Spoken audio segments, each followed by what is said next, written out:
प्यारे बच्चों अस्सलाम वालेकुम। कैसे हैं आप सब लोग? ठीक ठाक हैं। मैं हूं ताहिर महमूद और आज हम गाज़ेस लॉ के बारे में पढ़ेंगे कि what is Gauss's law, right it's differential and integral form. Gauss's law क्या है? गाज़ेस ने हमें बताया कि जहाँ पे इलेक्ट्रिक चार्ज मौजूद होगा उसके अराउंड इलेक्ट्रिक फील्ड भी होगा, या अगर किसी जगह पे इलेक्ट्रिक फील्ड पाया जाता है तो उस जगह पे इलेक्ट्रिक चार्ज मौजूद है। दोनों लाज़िम मलज़ूम हैं, जिस जगह इलेक्ट्रिक चार्ज होगा वहाँ इलेक्ट्रिक फील्ड होगा। दोनों में क्या रिलेशन है ये मैं गाज़ेस लॉ बता रहे हैं। इसको हम डिफ़ाइन कैसे करेंगे? गाज़ेस ने बताया कि कोई भी चार्ज Q किसी पॉइंट पे रखा हुआ हो और उसको किसी आप क्लोज्ड सरफेस में रख दें। सरफेस का क्लोज होना बहुत ज़रूरी है, सरफेस का बंद होना बहुत ज़रूरी है।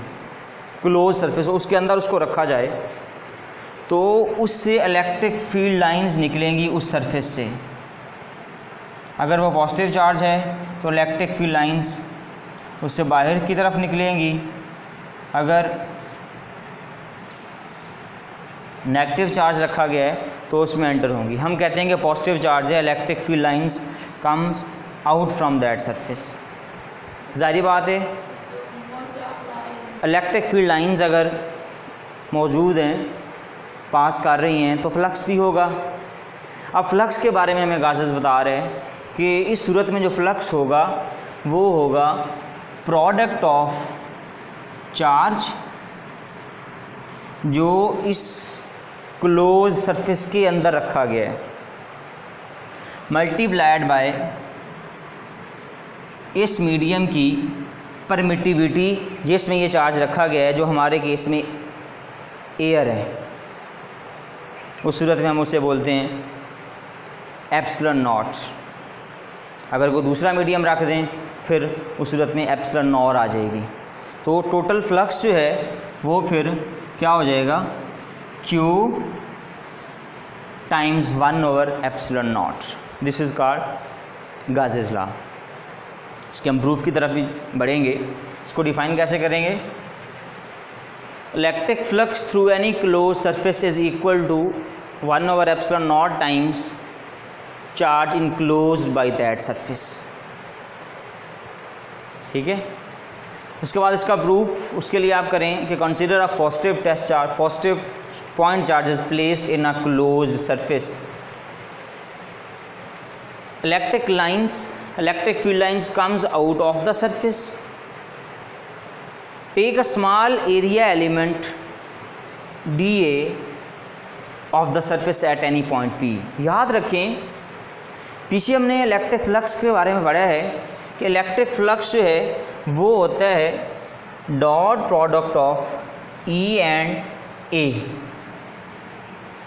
यहाँ पे E का कांस्टेंट होना ज़रूरी है, E का यूनिफॉर्म होना ज़रूरी है। ये इलेक्ट्रिक फ्लक्स की डेफिनेशन है E डॉट dA या E डॉट A। कब? जब इलेक्ट्रिक फील्ड क्वांटिटी है और वेक्टर क्वांटिटी कब वेरी कर सकती है, कब बदल सकती है? जब उसकी मैग्नीट्यूड चेंज हो या उसकी डायरेक्शन चेंज हो। मैग्नीट्यूड कब चेंज होती है? जब Q आप वेरी कर दें, जो चार्ज रखा गया है उसके ऊपर आप चार्ज कम कर दें या ज़्यादा कर दें, उसकी इलेक्ट्रिक फील्ड जो है वो जाएगा। अगर आपने चार्ज यूनिफॉर्म रखा हुआ है, चार्ज एक रखा हुआ है, कांस्टेंट रखा हुआ है, तो फिर डायरेक्शन के चेंज होने से भी इलेक्ट्रिक फील्ड या इलेक्ट्रिक हो जाएगा। अब कि अगर हम इस जगह इलेक्ट्रिक फील्ड लाइंस हैं, यहाँ भी हैं, यहाँ भी हैं, यहाँ इस सरफेस, पूरी सरफेस के ऊपर इलेक्ट्रिक फील्ड लाइंस मौजूद हैं और सरफेस एरिया पे, हर एरिया एलिमेंट पे हम इस पूरी सरफेस को छोटे छोटे पार्ट्स में डिवाइड कर देते हैं। हर छोटे से पार्ट को इलेक्ट्रिक एलिमेंट का नाम दिया जाता है। तो एरिया एलिमेंट मैं कहूँगा। इस एरिया एलिमेंट पे E की डायरेक्शन ये, यहाँ E की डायरेक्शन ये। ई की डायरेक्शन वेरी कर रही है हर जगह पे, हमें यूनिफॉर्म एरिया चाहिए इलेक्ट्रिक फील्ड। उसके लिए मैं क्या करूँगा, इस एरिया को छोटे से छोटा करता चला जाऊँगा। जो मेरे पास एक क्लोज्ड सरफेस है उस पर मैं एक छोटा सा एरिया एलिमेंट लेता हूँ जिसे मैं DA का नाम, ये डी, मैं कहता हूँ कि इस DA, ये जो DA है असल में ये वाला एरिया एलिमेंट आपने लिए है, ये वाला, ये इतना छोटा है कि ये फॉर्म है। जैसे एरिया स्मॉलर से स्मॉलर करते चले जाएंगे वैसे वैसे इलेक्ट्रिक फील्ड की डायरेक्शन जो है वो यूनिफॉर्म से यूनिफॉर्म होती चली जाएगी, एक होती चली जाएगी। ठीक है, तो आपने ये इस वजह से इलेक्ट्रिक फील्ड मैंने यहाँ पे लिखा है कि एरिया एलिमेंट DA है, क्यों, ताकि इलेक्ट्रिक फील्ड यूनिफॉर्म हो जाए उस एक एरिया एलिमेंट के लिए। तो मैं यहाँ लिख रहा हूँ take a small area element DA equal to DA into N। ये एक वेक्टर क्वांटिटी है, पिछले टॉपिक में बात हो चुकी कि वेक्टर एरिया क्या होता है, उसकी मैग्नीट्यूड और उसका यूनिट वेक्टर। ये DA और ये इसकी मैग्नीट्यूड और ये इस पे नॉर्मल। ठीक है, वेक्टर एरिया, ये भी पीछे बात हो चुकी। Of the surface at point P normal and to that area element makes angle theta with electric field line. जो ये लाइन जा रही है ये इसके साथ जो नॉर्मल एंगल बना रहे वो थीटा है। ठीक है, उस सूरत में जो इलेक्ट्रिक फ्लक्स, टोटल जो फ्लक्स पास हो रहा है वो फाई ई होगा। इस स्मॉल एरिया एलिमेंट की वजह से जो फ्लक्स होगा वो भी छोटा सा होगा, थोड़ा सा होगा, उसे हम डी फाई ई कहते हैं। डिफरेंशियल में आप पढ़ चुके हैं, this is small portion D differential, D phi E equal to E dot D A. ये तो एक एरिया एलिमेंट के लिए। हम कैलकुलेट करना चाहते हैं पूरी जो क्लोज सरफेस है उसमें से फ्लक्स। उसके लिए आप यहाँ एक एरिया एलिमेंट लें, इधर लें, इसके लिए इलेक्ट्रिक फील्ड, इसके लिए इलेक्ट्रिक फॉर्म है, इसके लिए यूनिफॉर्म है, स्मॉल पोर्शन इसको इसमें लें, इसको और सबको ऐड अप कर लें, सबका दूसरे लफ्ज़ों में इंटेग्रल ले लें। तो net flux through entire surfaces D phi E का इंटेग्रल इक्वल टू ये क्या शो कर रहा है, ये इंटेग्रल, और ये सर्कल क्या शो कर रहा है, ये क्लोज सरफेस का इंटेग्रल है, integral over the close surface. E dot D A putting the value of E electric field intensity which is equal to K Q over R square. R क्या है, are इस point charge का इस distance है जिसे मैं are show कर रहा हूँ, और ये इसका यूनिट वेक्टर है K Q over R square, unit vector R into area vector area D A which is equal to D A into N, D A into N. ठीक है, के क्यू कॉन्स्टेंट्स बाहर निकाल लें, magnitude of area D A over R square, D A over R square, unit vector R into unit vector N.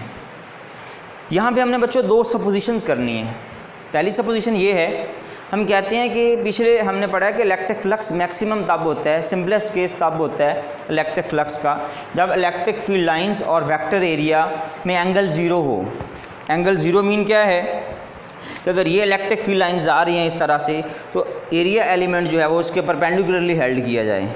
ठीक है, इस तरह से, ताकि ई की डायरेक्शन ये और वेक्टर एरिया की डायरेक्शन भी ये, दोनों एक डायरेक्शन में हो जाएं ताकि फ्लक्स मैक्सिमम पास हो।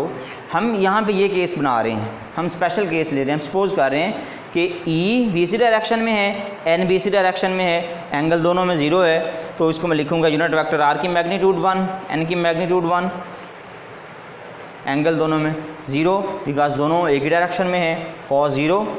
तो दूसरी सपोजिशन क्या है, मैं कह रहा हूँ कि ये जो सरफेस है ये हमें नहीं पता कौन सी एक रेगुलर सरफेस है, रेगुलर पैटर्न नहीं बन रहा इसका, रेगुलर फिगर नहीं बन रही।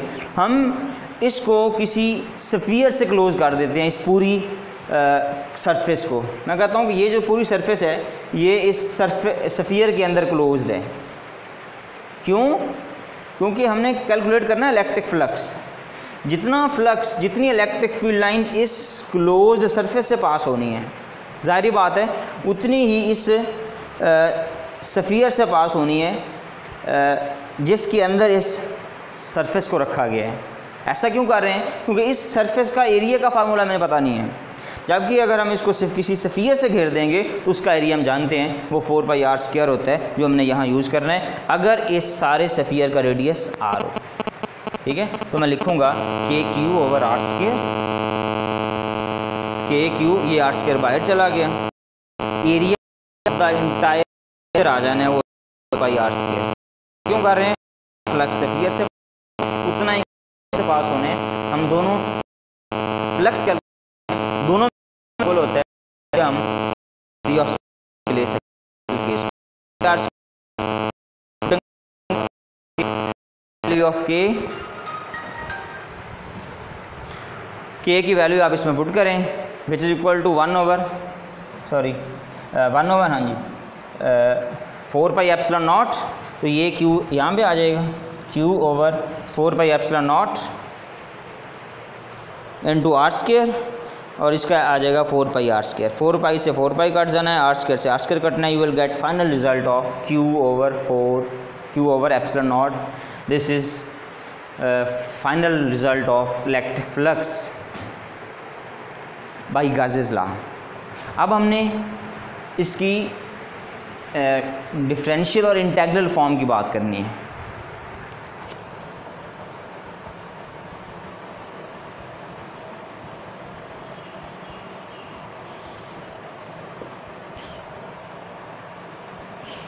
ये वीडियो तो रोक गया है।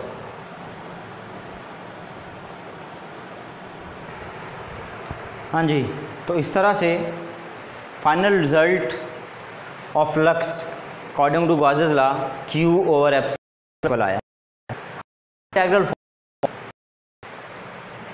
चूँकि हमने स्फीयर कंसीडर किया है जो कि वॉल्यूम चार्ज देगा, जो कि इक्वल होती है, हम जानते हैं volume charge density is equal to dQ/dV charge पर unit volume. dQ is equal to ρ/dV, this is called ρ/dV। Charge निकालने के लिए इंटीग्रेट करेंगे, Q will be equal to ρ/dV का integral. Net flux through the entire surface also given as E.dA, this is called question number 2, this is called question number 1।